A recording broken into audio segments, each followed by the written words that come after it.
Welcome to HomeFront Sitrep. I hope you're in for a great show today, because I'm just a veteran talking about what's on my mind and maybe yours.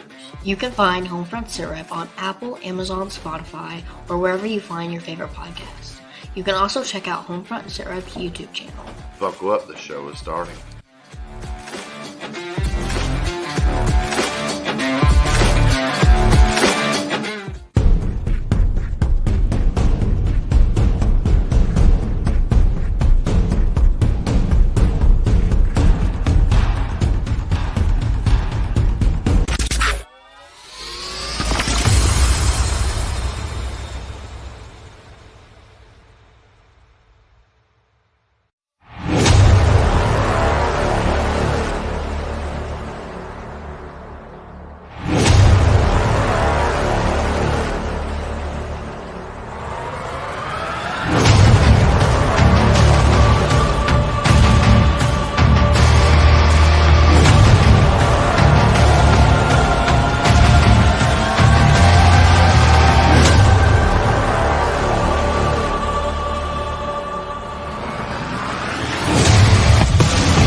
That was great. My cat meowed at the perfect moment.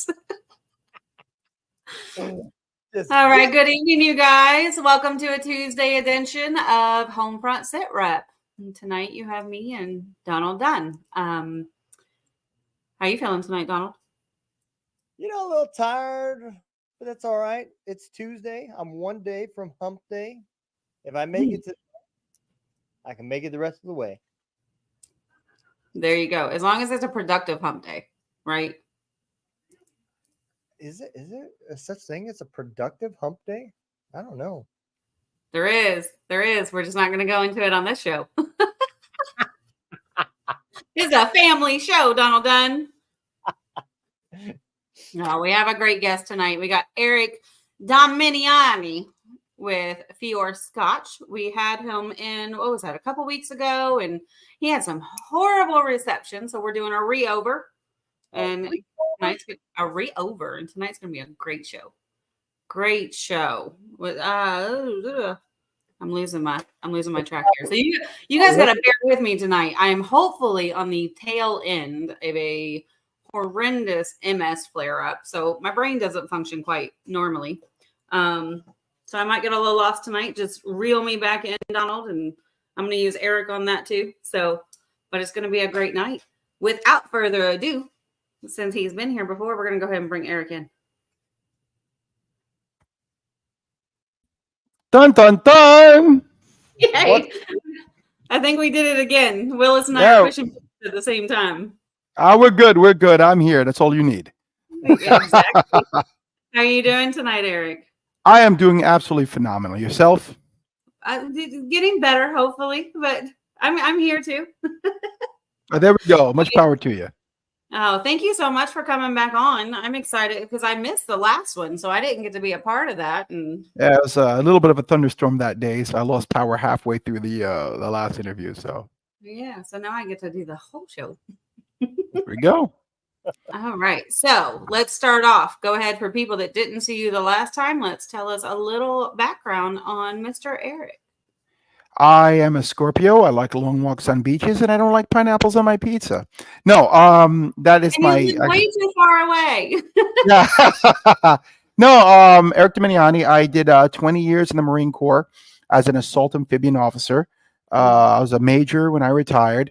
I enjoyed just about 90% of everything I've done. I love about 99.9% of the Marines I've worked with.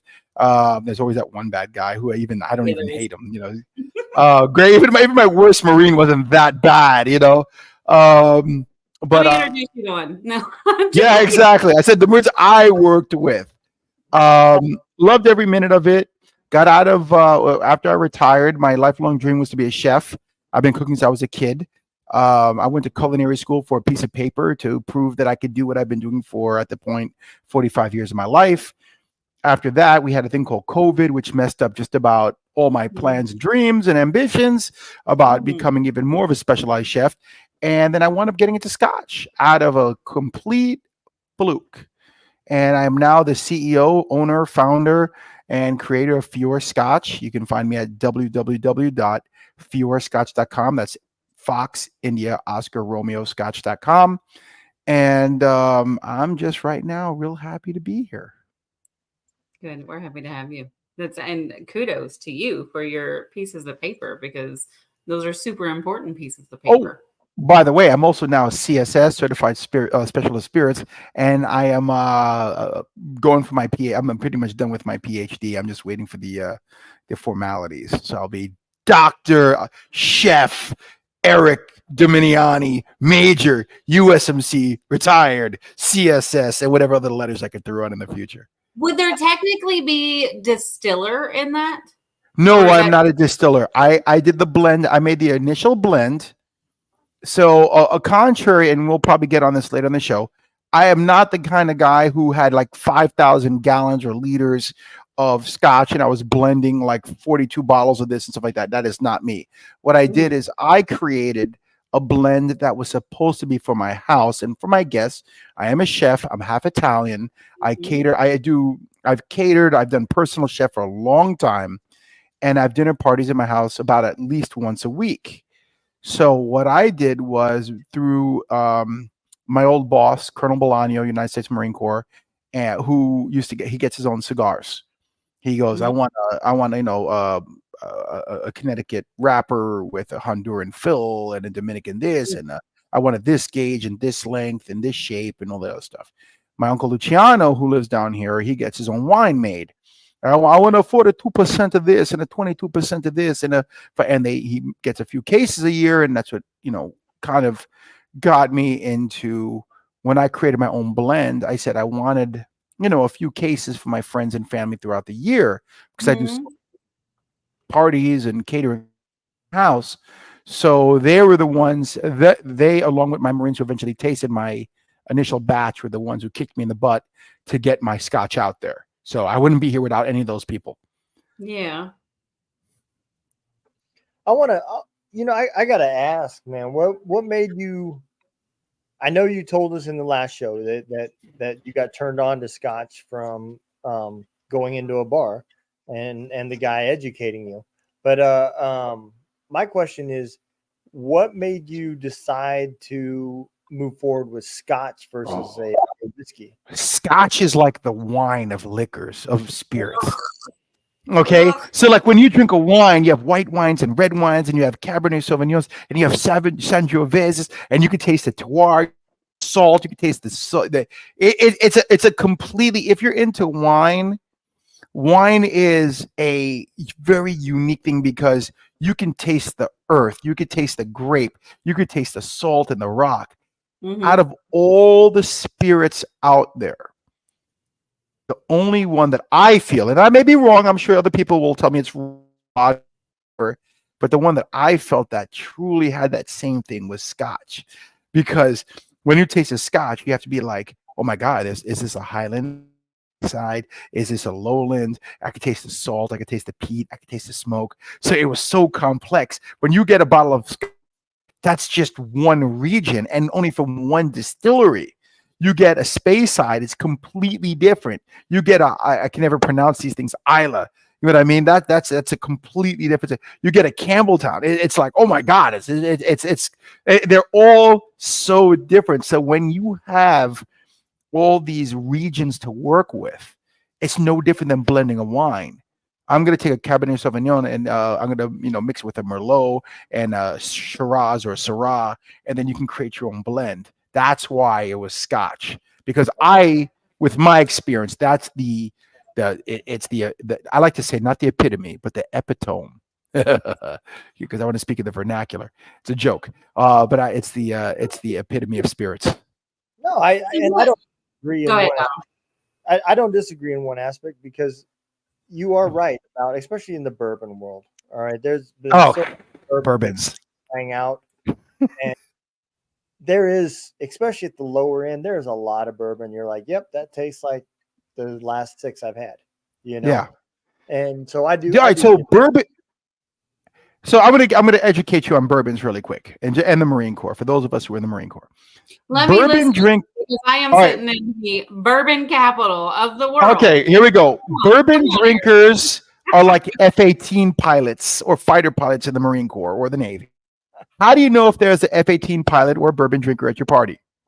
Because they'll tell you over and over and over again. Did I tell you that I'm an F-18 pilot? I'm an F-18 pilot. Same thing with bourbon drinkers. They're always like, not only do I drink bourbon, I'm a bourbon drinker. And I only drink this type of bourbon. I only drink these 3 types of bourbons. And my bourbons, it's so nothing against bourbon. I love bourbon, but I do not like bourbon drinker. It's the new vegan.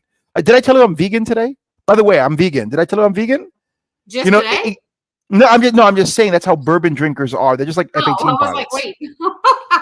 Yeah, you sit there and you're like, you spend the whole conversation hearing that they're bourbon drinkers. You don't even know their name. Like, I'm a bourbon drinker. What do you do for a living? You know, you're like, you're a bourbon drinker.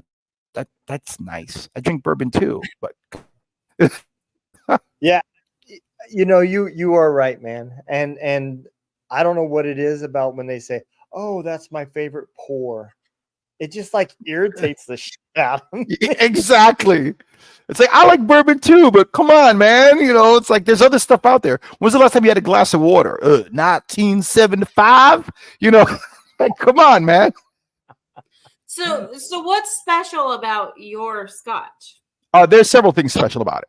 Okay, right. Number one, and this is not an order of precedence. I'm just giving you like several things about it. Number one, it is the first and only veteran-owned Scotch. Okay, that's it. I mean, that's the big one. There is no American veteran-owned Scotch besides mine. That's one. Number two, it's the only Black-owned Scotch. There we go. Because I'm mixed. I'm half Black, half Italian. So there we go. It's the only Black-owned Scotch. Okay. But what really makes it special, more than that, because that's the great stuff that people want to hear. I've been cooking my whole life. Everything that I've ever done, whether it's on the dance floor, my mom was a dance instructor. Whether it's the kitchen, I'm a chef. I poured my heart and soul in it. I've tasted some other. I won't go into which blends or whether what liquors they are, where I am aware of these people have a lot of money and they created their own alcohol, and it was like, wow, that's good on, and they suck. And that's the truth. People want to make money out of it and stuff like that. I'm tired of that. I'm tired of people throwing out a product out there just for the sake of making money. I threw out a product out there to make my friend that I was proud of having in my house. It was never intended to leave my house. It was only to have a few cases in my house every year for my friends, for Christmas, for Christmas presents, or whatever it is. But it was really never, ever meant to leave my house. So what makes it special? Say again? That's the Italian in you. Oh, absolutely. Nothing comes off my table. Somebody puts it in their mouth and they feel good about it. Like that. That's what gives us pure satisfaction. Absolutely. Didn't say anything. But yes. And I have my bakery. Like, I totally understand that concept of the Italian. My name is on everything that I produce, whether it's my children, where I raise my dog, whether I'm making an omelet, whatever. So if it's not worthy, if it's not worthy of credit from me to you, I can't put it out there. I guess that's the simplest way to put it. So we've all had a burger or a whiskey or bourbon or a hot dog that someone was like, yo, this is the best in the world, slice of pizza, and it sucks.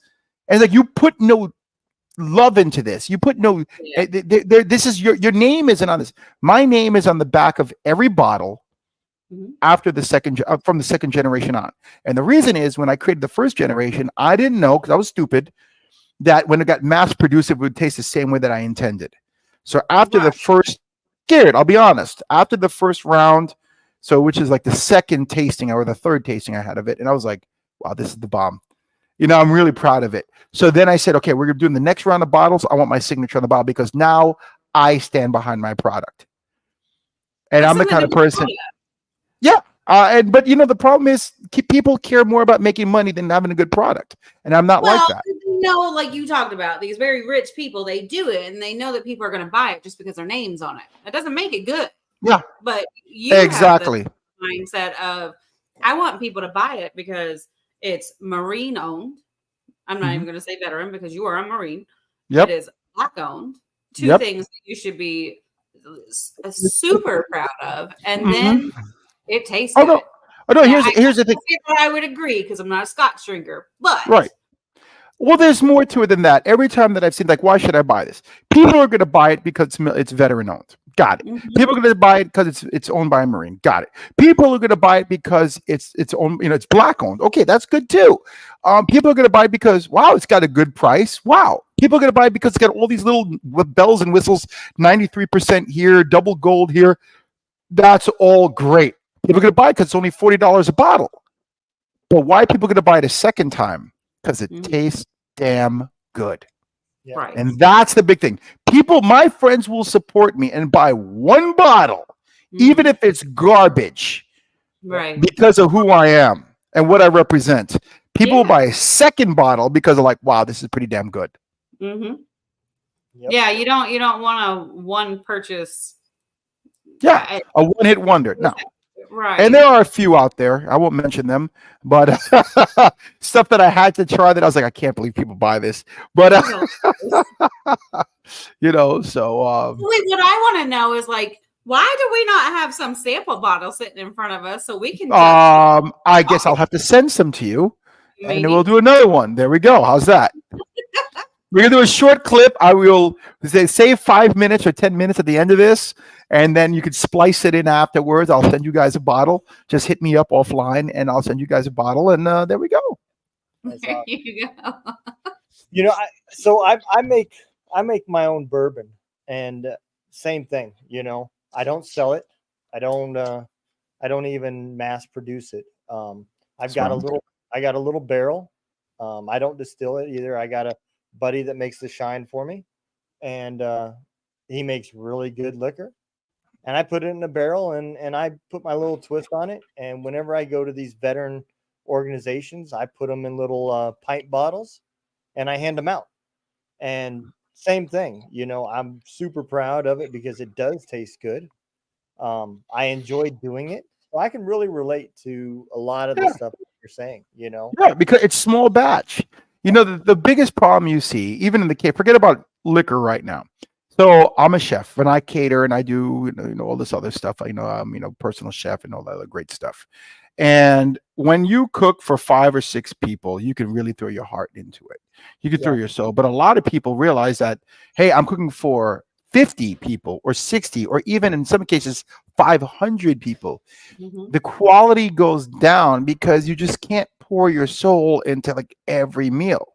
And that's the problem. The good thing about alcohol, believe it or not, is that it's just a formula. Mm-hmm. Think about it. Even ice cream, even something like ice cream, if you stay with or baking, if you stay with the recipe, it's like 3 parts. Hold on, it's 50% milk, 50% heavy cream, 3/4 of a cup. That's 2 cups of one, 2 cups of the other one, 3/4 of a cup of sugar, and then you put inclusions: a dash of this, a dish of vanilla, a pinch of salt. There you go. So if you multiply that by 10, it's going to taste the same way. So when you deal with something that's formulaic, like baking, like ice cream, or like alcohol, you can actually retain that level of I like to use the word goodness, or that level of quality that you want to impel. Different. You make a lasagna for 500 people, it's not going to taste the same. It's not. There's no way. As much as you want to, you just can't do that.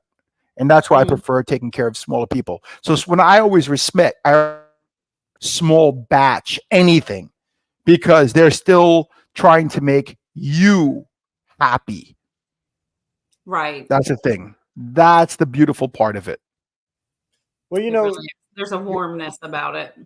Yeah, you're definitely right, because eggs must be in that same category, because I know when I would have them at the chow hall, they would be yellow. You go out in the field and they put 400 people out there out of the MKT, and guess what? Your eggs turn green. I mean, they change a whole other damn color. Yeah, well, there's a reasoning behind that. So when you're a chef, every fold in your chef hat, it represents a different way to use an egg. Not necessarily to make an egg, but like to use it in a cake, to use it as cheese and whatever. Eggs are the fundamentals of all cooking. And I'm a chef, and so I have a tattoo of an egg. Okay, eggs, I can make omelets all day long and be the happiest person in the world. They actually turn green or gray, if you will, when you overcook the yolks. That's what it is. Because as we know in the military, everything's got to be burnt, overcooked, stuff like that. So, yeah, I see what you're cooking with. Eggs there's nothing better in the military, I think, than getting made sunny side up eggs. When you have that guy making an over easy egg or just for you. And if we have 10 seconds, I'll tell you a really quick story about my egg situation. So I was in Okinawa. All the time you want, darling. I was in Okinawa, and I was in Fuji at the time, Fuji, Japan. We were in Roppongi. That's where everyone goes to party. And there was this one Marine had too much to drink, and he was like literally couldn't move. So I grabbed him and I placed him between the jukebox and the wall. And the whole night I had my back to him, so there was no way. And the best part is I met a few young ladies that night. I had a great time, but I never left the front of that Marine. So I didn't want him to get kicked out. I didn't want him to go to jail. He's going to sober up eventually. So if you've ever been to Tokyo, these nightclubs like close at like 7 a.m. So it was something like 6:30. This Marine finally wakes up. He looks at me like, "You okay?" And he sees me and he's like, "Oh my God," Turns out he's the cook in Camp Fuji. So I'm on the lunch line. That was like on a Sunday. We woke up. So Monday morning, I'm on the lunch line, the chow line, and I see him. And I was like, "Yeah, let me get 2 eggs." He's like, "I'm sorry, sir, we don't do to order eggs." That Marine came out, knocked the Marine to the side. He's like, "Sir, what do you want?" And I was like, "I would like 2 sunny side up eggs and a hash brown." That Marine went out of his way to make me the greatest eggs. And I never, and it would be like, and then the next guy after me was like, "Yo, I'll have this in." "I'm sorry, sir, we don't do to order eggs." But I was like the man. I took care of this Marine the whole night. I don't remember his name. I can't even remember what he looked like. I vaguely remember what he looked like. And it was just like the greatest medal of honor I could have ever received was going back to the chow hall Monday morning and having whenever I wanted, I'm going to have one sunny side up egg on a hash brown. That was it. That's all I wanted for breakfast. And it was like unreal. So is that a bigger significance to the tattoo? Yeah, I would say so. I pride myself in that. If you ever go to my Facebook account, the 99% of the Marines on my what do you call it, on my Facebook account, for example, are my enlisted Marines. The majority, I would say about 75% of my friends are my Marines. I had nothing against my fellow officers, but I had nothing in common with them. Their fathers were colonels, their fathers were lieutenant colonels, and they went to the academy, and they came from very prosperous backgrounds. And I was a little, kid from New York. I had more in common with my enlisted Marines than I did with my fellow officers, and I'm very, very proud of that. It's not that I'm not more proud of that than if I came from a different background, but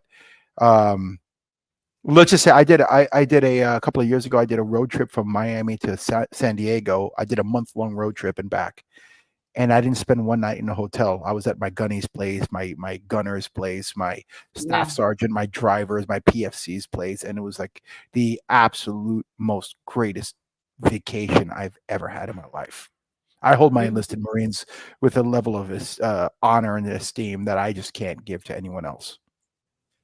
I can't imagine just that road trip, that month-long road trip, the memories and the brotherhood you probably felt through that entire month and almost filling your cup up. The most memorable one, and I think I mentioned it before, and please excuse me, I was going through a really rough time that last interview, was I had one of my translators who came from a very, very rough background. He was from Iraq, believe it or not, came to America. He was a licensed doctor in Iraq, comes to America. The dude who's supposed to, bring him in wasn't there. They said, "You can't stay at my house." He had nowhere to go. He wound up getting a job on base in Quantico, became a translator, comes back to Iraq. And we've been through some very, very rough times in Iraq, if you will. And then he was one of the guys I visited in Texas. And I'll never forget it. His wife is Mexican, and she goes, "Major D." Sorry, wrong accent. She's Hispanic, But she's like, Major D, I've never met you before, but I know every story about you. My husband talks about you all the time. A little bit of a tearjerker, as you can see, but it was the most proud, like, wow, this guy talks about me. His kids know about me. His wife knows about me. His stepkids know about me. And I was like, what did I do right? Like I just did my job, and so I've never felt so like elated in my life, than to hear that story from his wife. Yeah. What made you become an officer? What was the? Oh, I didn't know the difference between an officer and enlisted. Like when I joined the Marine Corps, so I wanted to join the military because I read too many books on Achilles and the Trojan War and blah blah. In a nutshell, I'll never forget this day. I was in elementary school. We had to write a story about like someone that we respected or something like that. And these guys are like, Babe Ruth is the greatest baseball player, and this guy and Joe DiMaggio. And I'm like, I look at these guys like, well, dude, how good are they? I mean, if you train hard enough, you could be like these guys. I'm writing a story. I'm in elementary school. I'm writing about Alexander the Great.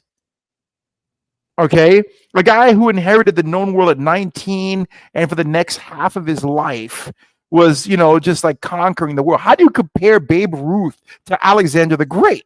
And I'm looking at these guys like, you guys this is a joke.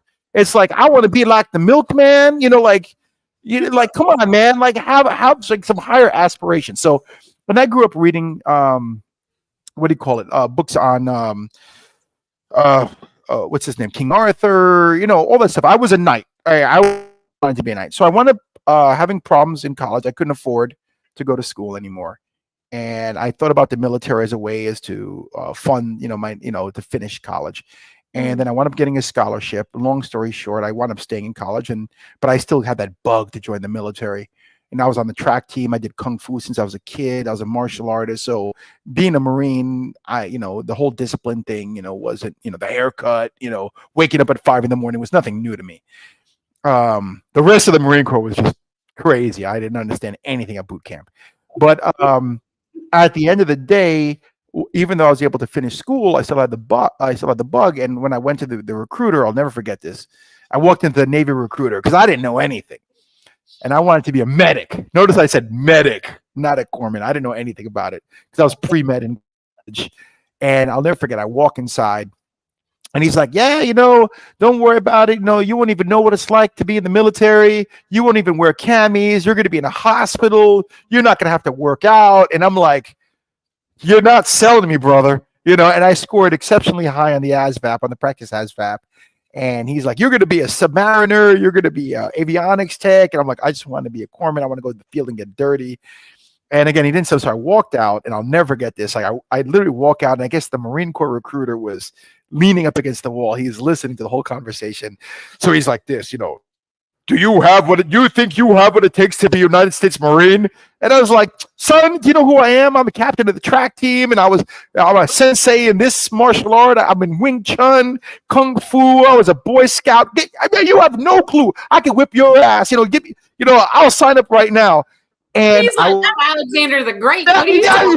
He's like alpha male. He knew how to get me. But then when he found out that I already was almost done with school, he sent me to the officer, the OSO. And I went to officer candidate school. I lasted 4 days before graduation because I'll be honest, nothing against my recruiters or my OSOs, but they didn't prep me for it. I didn't know to shine my boots. I remember my first inspection. Hey there, candidate Dominijanni. Did you shine your boots? I'm like, why, Sergeant Instructor? Why would I shine my boots? I'd never worn them before. Think about that. If you don't know, if you've never been, you know how to do facing movements. They were like, how come you don't have creases down the legs of your pants? I'm like, these are field uniforms. Why freaking start uniforms? It makes no sense to me. None. It was like it was stupidity. OCS was stupidity at the highest level. Because it didn't remember, OCS is quite a bit different than boot camp.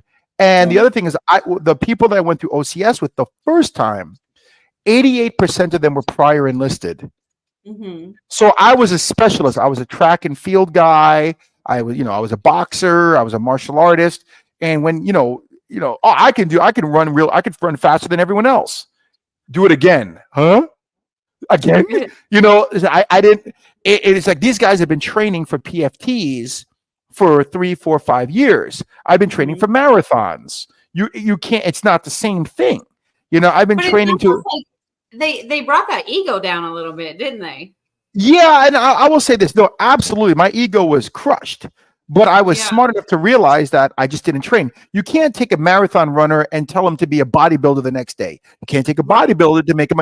But if my Osos would have said, you need to do this, if they were a little bit more, I guess, interactive with me, or just invested in my whatever, I would have understood it. So the second time I went through, so I got kicked out for lack of humility and improving too much physically, because I'd never climbed a rope before. That was a bad thing, though. Like honestly, it was a waste of my time. I will say this. Yeah, I do believe it was a bad thing in this sense. It shows my Osos were not professional. That they didn't care. For you to grow with that, like other than their mistakes. Oh no, it was a realization. It was a realization, but it was a waste of my time because the Osos could have said, "Fine, you're a sprinter. Fine, you're a marathon runner. Fine, you're a bodybuilder, but you're not going to make it through unless you stop everything you're doing and concentrate on pull-ups, push-ups, sit-ups, and 3-mile runs." There you go. Unless you know how to do a facing movement, unless you shine your boots, because I went through 88%, again, prior enlisted, who knew that, who didn't believe I should be there. 90% of them didn't believe I shouldn't be there because I wasn't prior enlisted. They told me, if you're not a corporal or above, you shouldn't be here. Other people didn't believe I should be there because of my tan, and I'll be dead honest with that. I went through a different time. My tan. Oh, really? Yes, I did experience quite a bit of that when I was in the earlier ends of the Marine Corps. I didn't know. One of my rack mates was they called him a white sheeter. I didn't know what that meant. I had no clue what a white sheeter was. I didn't know the KKK existed still. I literally, coming from New York City, I thought that was something that was gone in the 1950s. You know what I mean? And then these are the guys that have to write evaluations on you. Well, yeah, so in New York City, like you're used to that diversity. Yeah, I grew up. Where I grew up, here's the best New York City story. So you have a black Italian guy with a Chinese girlfriend, and you have a Lebanese Armenian guy with a Pakistani girlfriend in a Russian Jewish neighborhood going to get a Jamaican beef patty out of an Italian pizzeria that's owned by an African guy and an Indian guy. That's New York. Right. And we didn't care about religion. We didn't care about this. And then I remember going through lay reading at night, and we don't talk to them because he's Catholic, or we don't talk to them because they're Protestant. And I'm like, what century are you guys living in? Like, seriously? Like, what is wrong with you people? And if you weren't religious at the time, like we had two guys who have Native American. I mean, we're talking about like blonde hair, blue eyed guys who, it's an exaggeration, but white guys who are like Native American. And they had the blood in them, obviously. And because they weren't Christian, they were kind of like, I wouldn't say forced out, but they weren't treated favorably. And I'm not going to say the Marine Corps is like this. I will definitely not say that. It's individuals who are like that. Mm-hmm. But when you're being rated on by individuals, I mean, man, this is messed up. This is wrong. This is absolutely wrong. So I did have a problem with that. My Osos, I'll be put it, right now, sucked.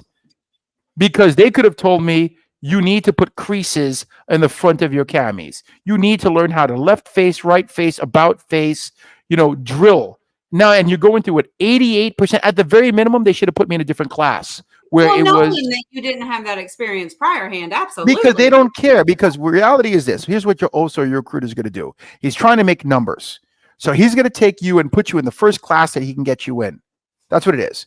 He's trying to get a minority. He's trying to get a white. He's trying to get a female, a midget, a clown, whatever it takes to meet the things. And they don't care. And I think that's messed up because you're messing with people's lives. Right. So you had this, they sucked, but yes, you went through with it, and you have a 20-year military career. Yeah, because I learned I didn't give up. When I came back, they said, you pissed off someone the first week because they put me as a guy with no experience. They put me in one of the highest leadership billets. So I failed completely, and which skylines you. And then there was no way I was going to make it through, but they couldn't get rid of me at the time. And then I will say that it was very challenging. That was the beautiful part of that. Got me. It was I thought I was in great shape, and I was in amazing shape, but I was in different shape than they wanted. So I thought I was fast. And then I was like, I'll tell you this, you could be, everyone in my class was like a marathon runner, the captain of the football team, or something along those lines. I mean, it was just absolutely like you're moving to you just like one or two levels. It was absolutely amazing. Yeah. And a lot of people don't think about that either. Like you said, the prior service guys, they know the rank structure. They know how to joke and talk, and they know the lingo. Yeah. All that stuff is true. Yeah. Well, at nighttime, you're supposed to study. Well, if you're prior enlisted, you know who Chesty Puller is. You know the Marine Corps hymn. I'll never forget this. We had to walk across the rope bridge, and you had to spell your name phonetically. I've never heard of that. You better. But guess what? I was a biology major. I would like to say I was relatively intelligent. So while I was waiting, my last name starts with a D, I was there with my little handbook, Delta, Oscar, Mike, India, November, India, Juliet, Alpha, November, November, India. And I managed to memorize it so quickly that there was no way I would have made it otherwise. So it was things like that. But all the other guys were sitting around like this with their hands behind, taking a nap, and they would go across, golf, Alpha, Delta, Delta, Yankee. And I got this long Italian last name with no prior experience. So again, I will tell, if I ever see my recruiters or my OSOs in the face, you guys sucked. You did not set me up for success, and you just wanted to make the numbers, and it shouldn't be like that. You're messing with people's livelihoods. Get off your high horse and do your job. But you still succeeded. Yeah, only because of drive, because I have drive and ambition.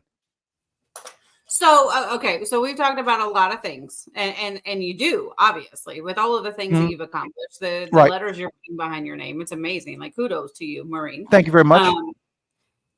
So we went into a lot of these stories, which I love hearing, and I want to hear more. But one thing I want to know about Fior. So we get why you did it and what happened with it. My curiosity is, with it being Black owned and veteran owned, what do you do with that other than it being Black and veteran owned? Are there things that, because of who you are, you go back into those communities? I will tell you this. So really quick, I started with, you remember FUBU from the 90s, the late 80s? It's a forest. So I modeled my company as a forest bias concept. And what it was is, we have a lot of wealthy people who are investing in my company. And thank you so much for those angels. I wouldn't be here without you. Okay. But the problem is, you have wealthy people. You can't make money without money. So reality is, the average investor for any company, like the minimum investment is $100,000 or $50,000. What does that mean? Can you invest that? Do you have $100,000 you can throw in a project? No, you can't. So the reality is, only wealthy people can make money. And I didn't like that. I've had Marines, friends, and family asking me like, hey, I want to invest in your company. I want to invest in your company, but they couldn't meet with the minimum requirement. So I took my business partner, who used to own Hpnotiq. He's a good friend of mine from college. And I would say, like, look, I have a bunch of people who want to invest. We're going to lower it. $50,000, pretend. Okay. But the average person can't do that. So I was like, well, make a long story short, how can I call myself a Black owned if I don't have one minority owned company? If I don't have one minority investor, how could I call myself a veteran owned company if I don't have one veteran investor? And I didn't like that. So I changed my whole investment strategy. As like I said, look, what do we got? We're going to just say there's $400,000. I'm taking $200,000 of that. It's actually quite a bit more. Put that off to the side. And these are for my people, whether that's friends, family, brown people, Black people, veterans, Navy, Marine Corps, whatever. And I potentially raised about $325,000 in about 4 days. because I had Marines who, believe me, I got 10,000 here. They can't put 50,000. They can't put 100, but I definitely can get 10 people throw in 10 grand. I definitely can get 2 people who throw in 50 grand. I definitely can get one person who throw in 100 grand. So that was what I did. So I wanted to give us a chance to rise up in a level. Number two, we had a thing called Operation Gratitude. For those of you who've been to Iraq, Afghanistan, whatever, there's this one little charitable organization, not little, it's actually quite large. They're sending little boxes out there, and it might be anything from blankets to candy to letters. Yep. And Carolyn Blashek, I met her online many years ago, and she took care of me and my Marines, and then my Marines, and then me, and then my Marines, and me and my Marines for many years. Her son became a Marine. I'm not going to say it's because of me, but he did become a Marine. I know she talked about me to her son, Captain Blashek, and I think it's Jordan. I believe his first name is Jordan. Then to thank her for taking care of myself and my Marines, I actually donated $10,000 to her and her cause, because she's been more family for the time that I was in. When I mean she took care of me, she would call me up and say, "Is there anything you need specifically?" So that's what I do. And I try to host, like I did the Marine Corps Ball. I provided 35 bottles to the Southcom. Well, I wouldn't say the Southcom, it's Southcom, but it's really like the Marines of Florida, whatever, Marine Corps Ball in Miami. I've donated quite a few bottles to get, just because, on a personal, people that I grew up with rise to the top and forget where they came from, forget who their friends are. And I told all my friends, my success is your success. And I stand by that. If you contact any of my friends who know about me and my Scotch, they'll tell you that's the one thing. I've seen a friend of mine who is very, very wealthy, who hangs around with a friend of mine who is less fortunate, if you will. Why couldn't he have hired him to mop the floor? Why couldn't he have hired him to be security? Why could he have hired him to cater an event? Why do you have to go to these other people? What about the guys that were with you when you were like in diapers? The guys who were with you when you got beaten up in high school? So my concept is this. Yeah, it is the for us, by us, but that us is a very, very broad perspective, if you will. I want to take care of my people. So does Fior stand for something? Yes, it actually stands, believe it or not. So I'll give you the quick story. When we were thinking about a name for the Scotch, because I had no idea. I thought I was going to get into wine, and I had this great name for my wine company. Ready? Dominijanni. Get out of here. It's a freaking good name, And my dad is like, I want a 10% for using my name. And he wasn't joking. Trust me on that. If you know my dad, he wasn't joking. It's like, so we're not going to wine. Yeah, I was like, so I was talking to my buddy, James Landis, and I was like, we're thinking about a name. You got any ideas? Like, dude, I have no clue about anything Italian. This is a Scotch. You know what I mean? Like, let's be real with ourselves. So we're talking, and he's got his clipboard, and he's like this. And we're talking, and he's like, what do you got? I know nothing about this stuff. I just made I know I have a great sense of taste. I have a great this. I want to make people happy with my food, but I really don't know the business, and I know nothing about scotches outside of what I like and what my friends like. So he's like, all right, what's the first one you have? He's like, Fior. And I go, dude, that means freaking, I want something pure. I don't want to be associated with like those honeys or those, I don't know, like spicy bourbons. I want a pure, unadulterated drink. That's what I'm for. I'm not into that kind of stuff. I'm like, Fior, that's Italian. What did I say? That's Italian for flower. I don't want anything Italian. He's like, no. In Scottish Gaelic, it means pure, true, clean. And I'm like, done. And he's like, you see? I'm like, yeah, that's it. That's perfect. He's like, well, you need to hear number 2. I don't want to know number 2. You're going to ruin it. Pure after what I just said, I'm like, that's it. I know it sounds crazy, but I was like, no, man, you can't mess this up. Just leave it as it is. But number 2 is really, nope, don't want to hear number 2. Don't want to hear number 3. Everybody got what number 2 was. Nope, don't want to know. To this day, I still don't know. Don't care. I said, I don't care. I don't care about number 2, number 3, number 4, I can't remember if it was 3 or 5 choices that we had. And when he said Fior, and he told me that it stood for pure, clean, true, that's what I wanted, because that's what my product is. Yeah. I could not have said it at a better than seconds before he told me that. So I was like, that's it, we're done. Ah, I love it. So you were telling us a little bit, like, I love that. I love the background and the meaning of that. And especially like you're looking at it from an Italian sense when he's like, no, hold on. And you were telling us a lot about what you do in military and veteran giving back to that. Is there something that you do in the minority community? Right now, we're looking at some of the HBC of historically black colleges and universities, giving back to them. I've done quite a few of the Taste of Black Spirits. My biggest thing is this. Okay, this is, I know, obviously you guys aren't black. I'm only half black. I got it. But when they treat me the way that, if I was 100% black, that's a joke, but there's not really much of there's some truth to that. So, what happens is this, amongst my black and non-black friends, every time I tell them like, oh yeah, I got the Dominijanni's got this Scotch and blah, blah, blah, it's black owned. And as a joke, I hear, shouldn't you be working on Ripple? Shouldn't you be working on Cisco or Night Train or something like that? And at first it was funny. It really was. It was coming from my black friends, my white friends, my Asian friends. Right. But after a while, it started hitting home. And I was like, why don't black people drink Scotch? Well, because Scotch is a professional drink. Scotch isn't cheap. Scotch is only like, they're going to target a specific, it's usually like 50-year-old white male professionals. That's usually the target audience. 35 years old is probably the time when you start drinking Scotch, but by 50, you've been programmed to drink, whatever you've been drinking for the past 15 years. So 35 years old and above, white males. And I remember watching a television show, and please forgive me if I'm wrong, and I hate to use the wrong show. I think it might have been Blue Bloods, and it's a police show. And then he sees like this black, I don't know, maybe he's the chief of police or a deputy chief of police or sheriff, I don't know what he was. And he's like, oh my God, sir, I follow your career, your whole blah, blah, blah, and this, that, and the other thing. And it's like, oh my God, I want to be so much like you. Can you give me?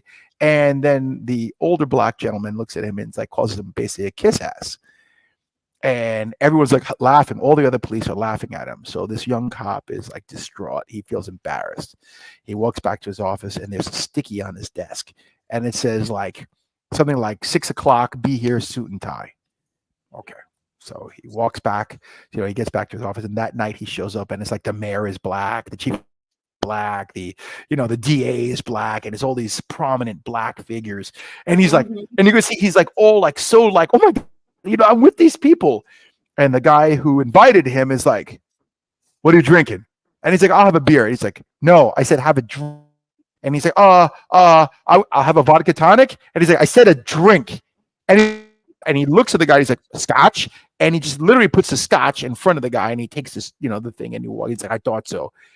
And that's what I wanted. Because if you are from Alabama and you've never had New York pizza, how do you know what good pizza is unless another New Yorker introduces you? If it's not in your neighborhood, if it's not if it's not part of your culture, you're never going to get indoctrinated.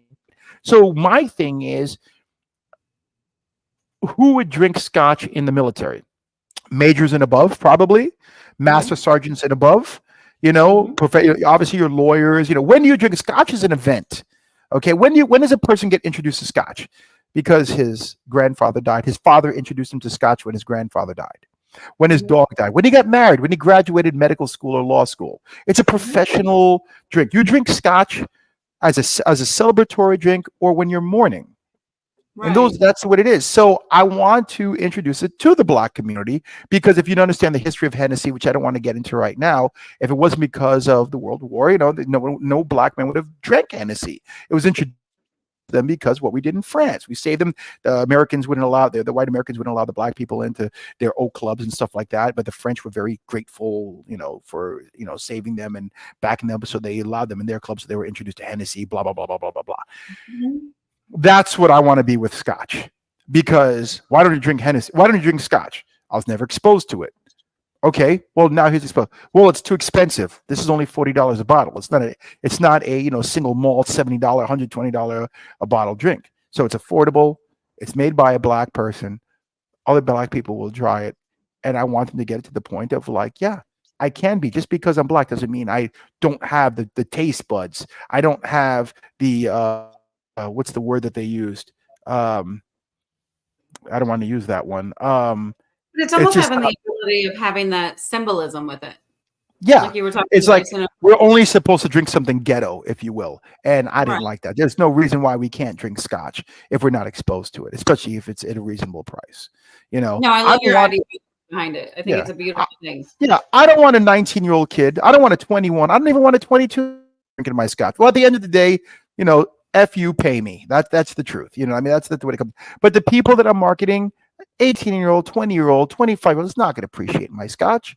It's going to be that guy after his first divorce, you know, or right before his first wedding, or right when he has his first kid born, or after his dog dies, when he sits down back and he's got a cigar, he's got his dog, you know, and his old lady sees that he's rough, you know, he's just had a rough day at work and she pours him a glass, or maybe congratulations for graduating law school. And he's like,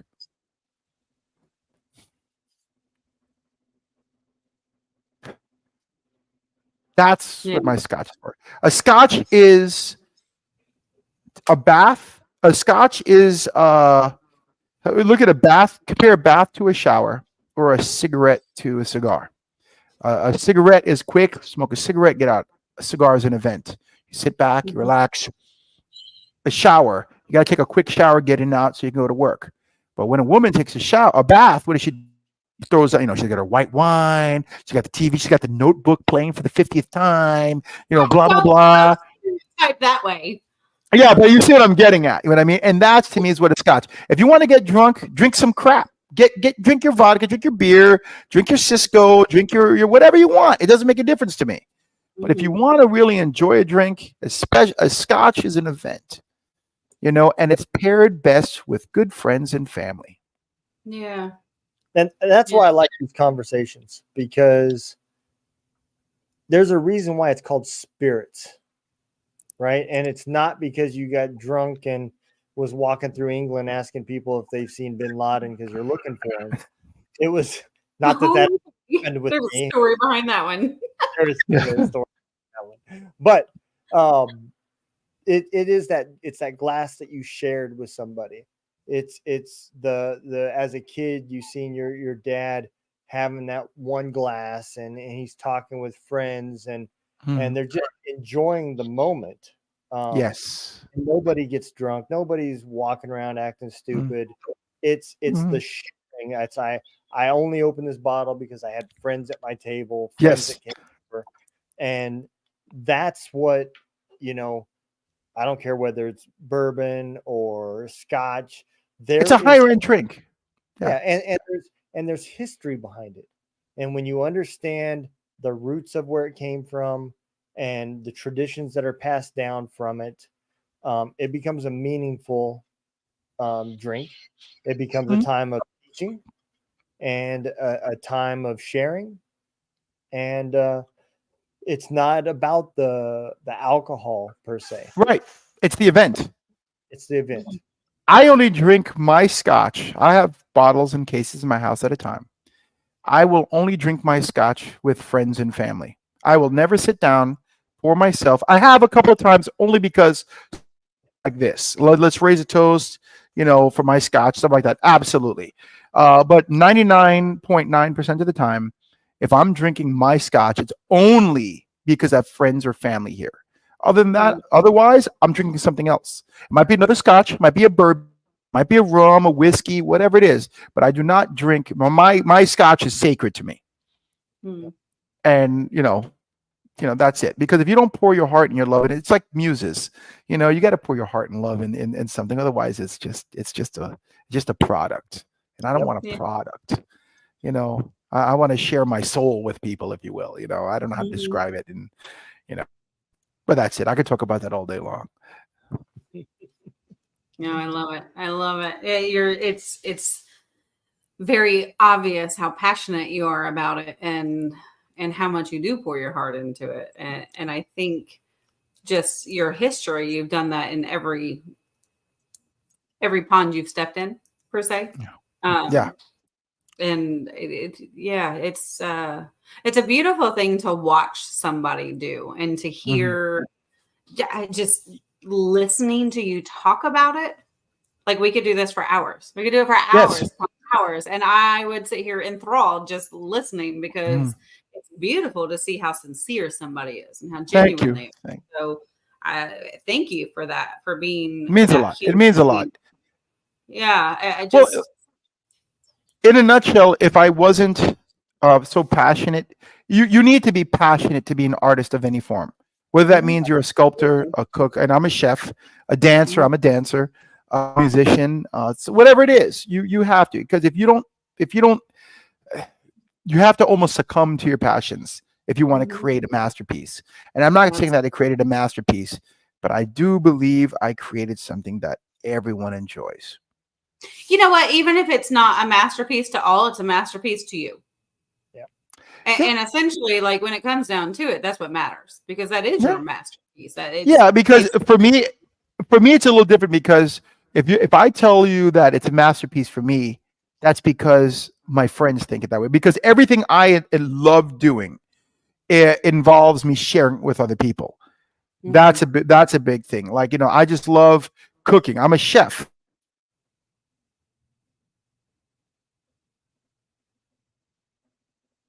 I believe. Oh no! Not again, Eric. Part 3 coming soon to a neighborhood near you. Look, part 3 is going to be with sample bottles. Look at that face. Look at that face we got. Yep. Oh no. He's frozen like that. Yeah, he is a frozen chef. No, but he is right though. He doesn't even realize it yet, but at some point he's going to be that that history lesson when people talk about his Scotch, the roots that there's going to be at some point. There's going to be somebody there that is passing that down about legacy and the work that went into it. Yeah. And I think that's important.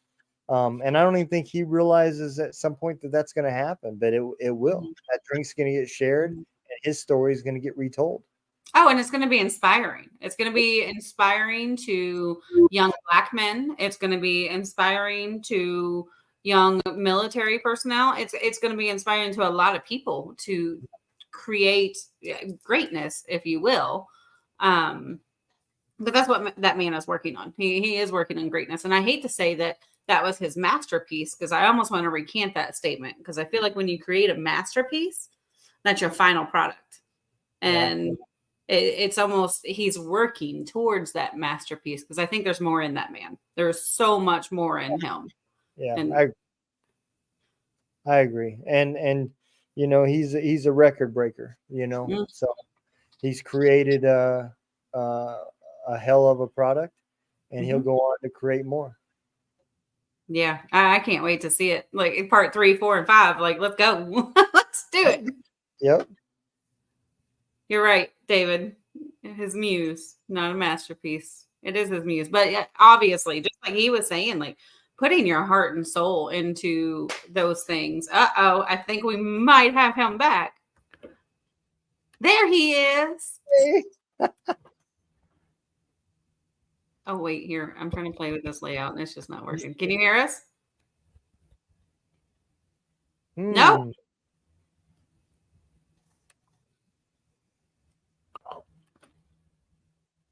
Good.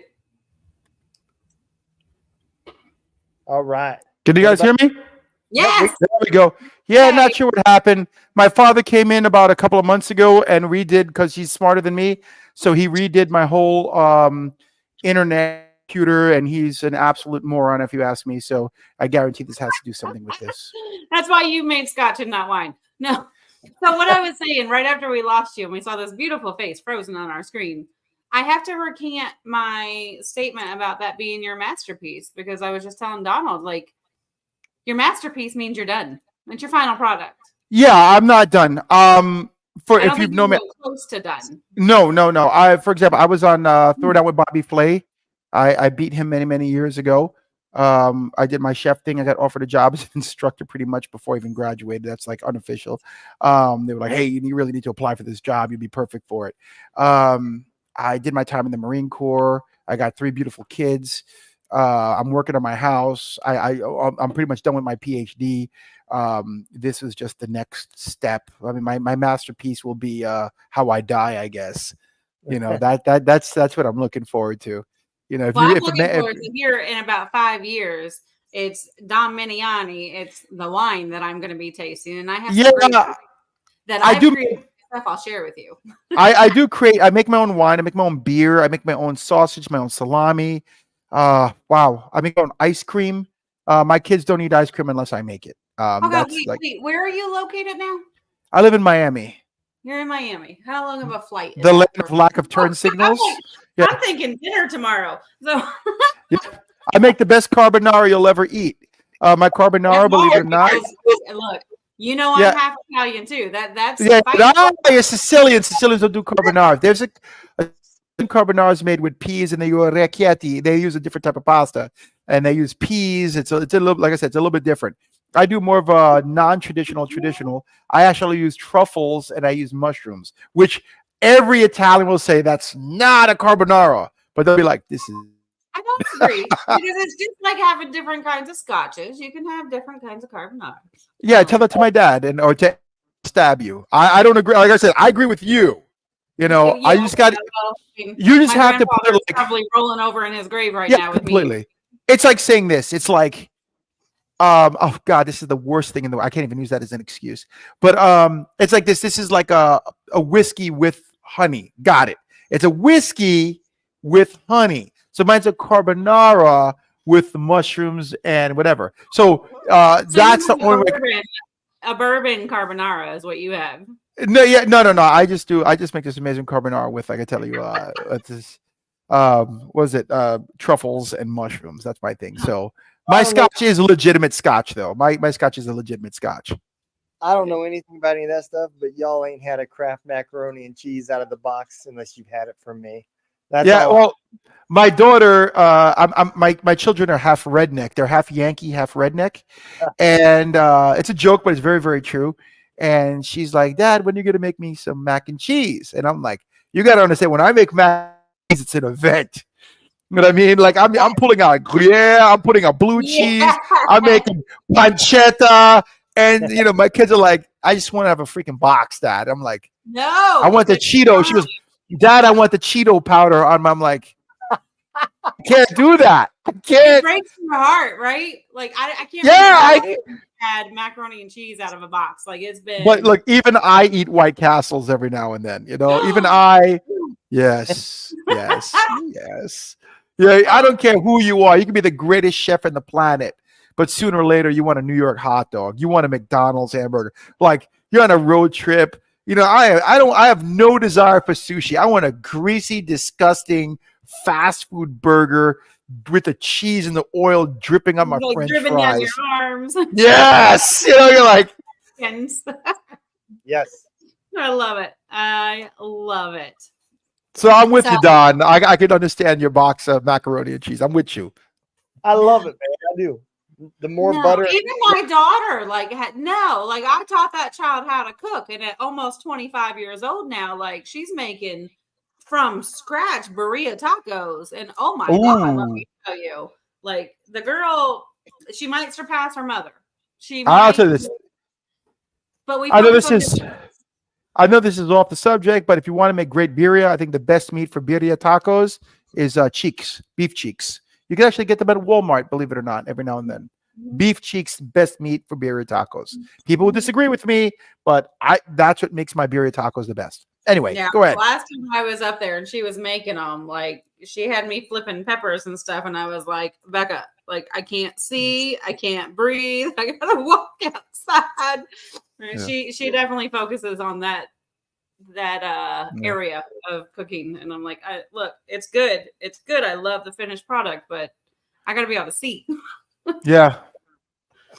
Oh no, this has been absolutely wonderful. I am so happy that you came on. That frozen look, we thought we were gonna have to do a part 3, but I think we're going to anyways. We're gonna get some sample bottles in here. We're gonna get your just hit me up.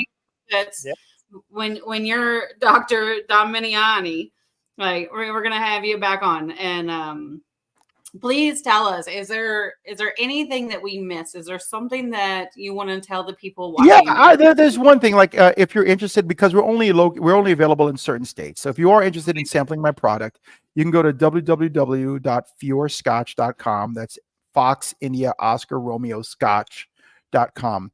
For a few dollars more, I don't make any money off of this one, but it's the engraving. So if it's Father's Day, a birthday, the Marine Corps birthday, Army birthday, whatever it is, you can get that, engraved on there. It's, more power to it. I think they're phenomenal engraving. I think the engraving thing was the greatest thing I've done. Forget about the Scotch. The engraving the bottles with the Scotch was just on another level. But for those of you, you can hit me up at Eric D, ERIC, so Echo Romeo India Charlie, Eric D at fiorscotch.com. If you pick up a bottle, let me know what you think. I mean, I'm the owner of the company, of this, the CEO, the founder. I'm the Grand Poobah Ninja. Whatever you want to call me. The Shogun of Harlem, if you will. But at the end of the day, I really do give a flying squat. Notice I changed my word. A flying squat about what you guys think. I want to know what you think about it. And, even if you don't like it, tell me why. Hey, it's too strong. I like mine more peaty, more whatever. Everyone's got an opinion, just like everyone's got a final sphincter. Go for it. Tell me what you think. So Willis is about to lose his mind, making sure that you saw this comment. So I have to make sure that you see and read Sergeant DeJong, he's one of my Marines. Yeah. I just saw that one. Sergeant Brian? I guess so. He was one of my Marines in 29 Palms. Brian's comment, I wonder. Okay, tell us, Brian, how is this coming about? Are you talking to him? Is he watching with us? I don't know. I just saw his name pop up in a little thing over here, so I'm assuming he's watching. I didn't see the whole comment on it. That's awesome. We were in a fantastic company, a fantastic unit. That, he watched the last time, or he said he watched Brian's interview and commented. Okay. Yeah, DeJong and me were in Iraq together. We were in a absolutely awesome unit that was the leadership was pretty much antagonistic towards the rest of the unit. I can actually say that now. So imagine a whole bunch of Marines that didn't get along with the boss, and I was the second in command. So yeah. So my claim to fame on that one is when we have a reunion, I'm the senior guy who gets invited, not the boss, nor the first sergeant. And I will say that, I won't put their names, but I'm very proud to say that the company commander and the first sergeant are not invited to any of our events because so they were that bad. They don't get to enjoy your Scotch, huh? My Marines kind of put it that if we ever got them a bottle, they'd crack it over their heads because those people were some of the most evil individuals we've ever met in our lives. No. Individuals who were protected because of who their father was a colonel, or because of their rank or something like that. So they did absolutely horrible things and they got away with it. And I'm very proud to say that my Marines, and if I could be wrong. I mean, I guess if this is a medium for them to say otherwise, if I'm wrong, Marines, tell me. I'm very proud to say that you guys consider me the senior leadership of the group and not the boss or the Prince of Darkness, as we called our old first sergeant. Well, you do get invites, so they don't. Yeah. So yeah. Pat yourself. Yeah. I could do that. And again, if I'm wrong, I would say this. All this stuff I could be lying. I could be lying about absolutely everything over here. This is the great thing. There we go. Thank you. Well, this is streaming to the public everywhere. So if you're lying, you're going to be called out, buddy. Yeah, I have no problem. And if any of my Marines from Del Taco, as we called it, Del Taco, are out there, tell me otherwise. And if I'm wrong, I'm wrong. And, I should have probably sent this out to them because I don't know how this stuff works. I should have probably hit up all my Marines and had them watch this, Hey, part three. Part three. I will do that. Only got to do is let me know what I need to do to let them know to watch this or whatever it is. Absolutely. We just have to schedule a new one and then we'll get there. Yeah. And what you get from me, best part, you get the truth. Right. You get the good and the bad. It's like you always hear, oh, how great the Marine Corps, the Army is, and stuff like that, and then you forget about that. There's people out there that get mad at you because you came back from leave with a tan, and they make your life miserable because you're not supposed to have fun. Yeah. There's those. It's okay. You know what? That's what makes the world go round. It It's keeps oval, life actually. interesting, for sure. The world is actually oval, but it's okay. Look. It's not quite. It's almost round. Almost. All right, Dr. D. This is what you're going to be from now on. You're Dr. D.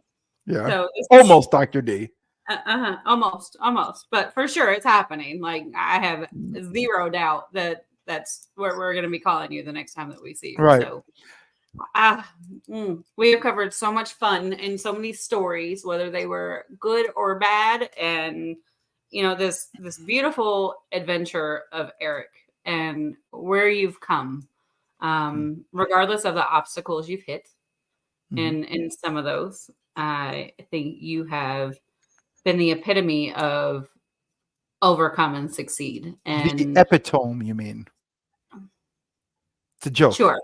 Sure. Yeah. Look, my speech is off because of my flare up right now. No, so I'm playing. I'm playing. What did I say?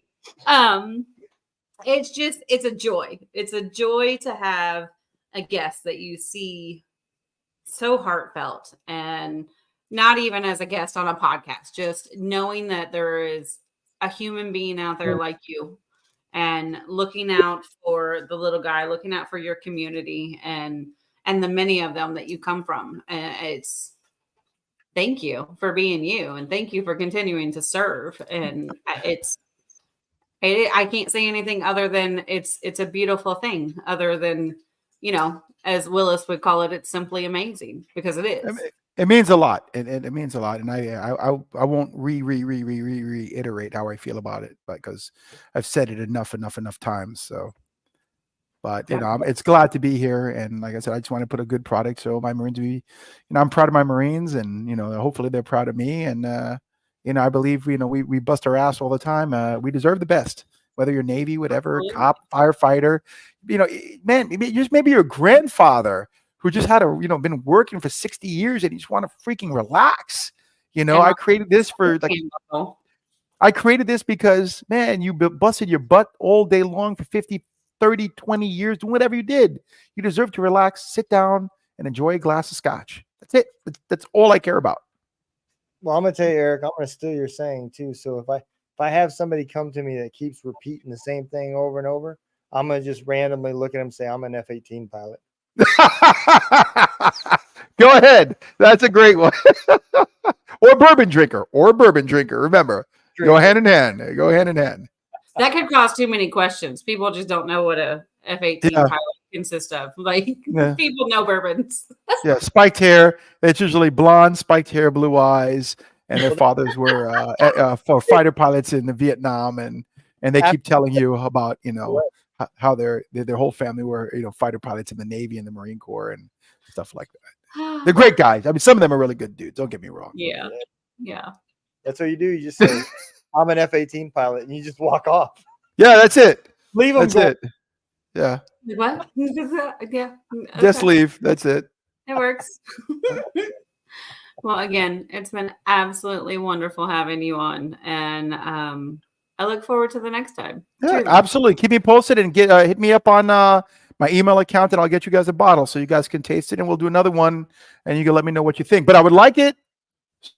This is your first sip. If I could do that. It would be, and just so you know, I don't think the rest of the crew with Homefront can say this. It will be my first sip of scotch ever. Yeah, me too. That's good. Okay. All right. There we go. There we go. I'm gonna make believers out of you. Maybe. We'll see. But if you don't mind, just hang out in the hangar for a little bit. We're gonna close the show up. Yeah, absolutely. I'm here. Have a great one, everyone. Thank you very much for the opportunity. Appreciate it, brother. How was that? Yeah, it was pretty cool. It was awesome. When you think about having a guest on that started a Scotch company, I don't think you realize all the adventures that you had to go on with that. And it was so much fun. So much fun. And he really didn't even focus on the trials because there's no way that, I remember in the first episode, he kind of talked a little bit about the struggles he went through to make it happen, because he didn't even talk about the fact that in order for it to be considered Scotch, it has to be made overseas. You can't make it in the United States. So he's dealing with a foreign country and he's importing it back into America just to make it a Scotch. That can't be easy. I don't think any part of it could be easy. Like Scotch is you think about it and it's like, ooh, that's a very complicated, I don't know, getting your fingers into that. But I don't think that man sees something that he doesn't think he can overcome in any aspect of life. I agree. Well, I know you stayed on longer than you were planning on, but I appreciate you, Mr. Dunn. And it's been a wonderful Tuesday, and looking forward to the rest. Pumpkins for feet, but y'all can't. Yeah. Yes. Hey, you are almost a hump day. You are almost there. But just a few more hours, right? And then you get to succeed for the rest of the week. That's it, man. That's it. Mm. I had a good time. I appreciate y'all. Yeah, me too. Me too. It was a great night. And thank you for everybody that came on and watched and joined us tonight, and anybody that's going to watch in the future.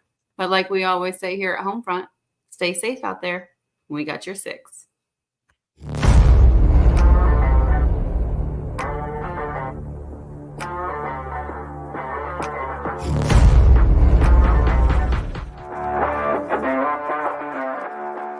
Thanks for listening. Hope you enjoyed this show. Suggestions and comments are always welcome. Cannot wait to have another great show with y'all. Don't forget you can find HomeFront Sitrep on Apple, Amazon, Spotify, or wherever you get your favorite podcasts. Stay safe out there. I got your six.